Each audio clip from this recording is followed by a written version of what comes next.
Assalamualaikum warahmatullahi wabarakatuh. Di sini saya akan menerangkan tentang syarat-syarat ucapan ketika akad yang dirujuk pada kitab fikih sunnah.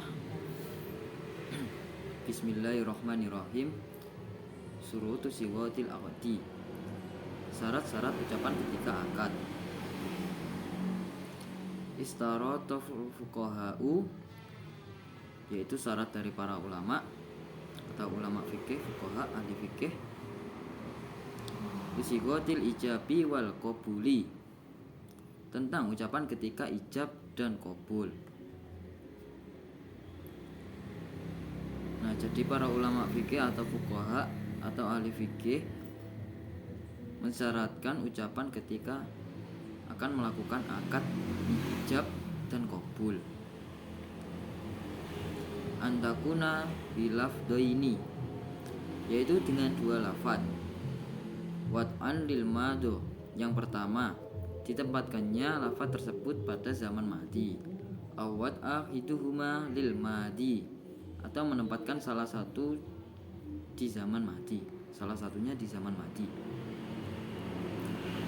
Wal akhru, dan satunya lagi lil mustaqbali, pada zaman mustaqbal atau masa yang akan datang. Nah, jadi para ulama atau ahli fikih, fuqaha di sini menetapkan bahwa bentuk penawaran ijab atau penerimaan qabul harus dalam dua syarat. Nah, contohnya sebagai berikut. Famisalul awal, sebagai contoh yang pertama, ayakulal akidul awal, orang yang akad itu berkata,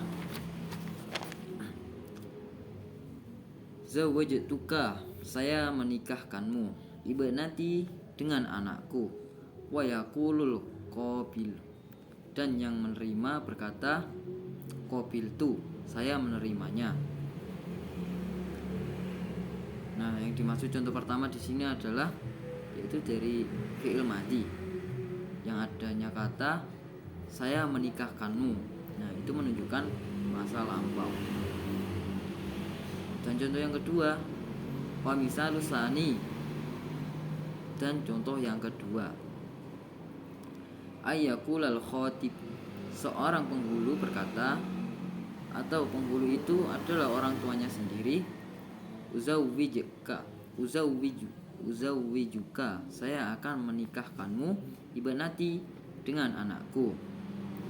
Fayaqulu lahu, dan seorang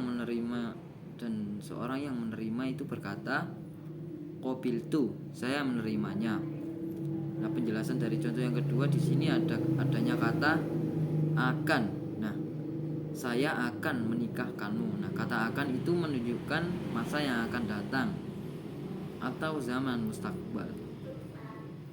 Wa innama istarotu, dan seperti itulah sesungguhnya yang dikehendaki oleh para fuqaha.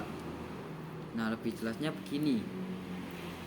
Para fuqaha menetapkan bahwa untuk penawaran ijab dan qabul, untuk penawaran ijab dan penerimaan qabul harus dalam dua syarat.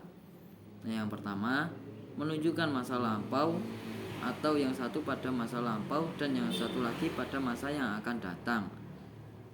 Nah, yang tadi ya, saya menikahkanmu dengan anak perempuanku, dan yang melamar berkata aku menerimanya. Nah, itu contoh pertama. Dan contoh kedua, adanya kata aku akan menikahkanmu dengan anak perempuanku. Nah, maka dia berkata aku menerimanya, dan sesungguhnya para ulama mensyaratkan begitu. Sekian, terima kasih. Assalamualaikum warahmatullahi wabarakatuh.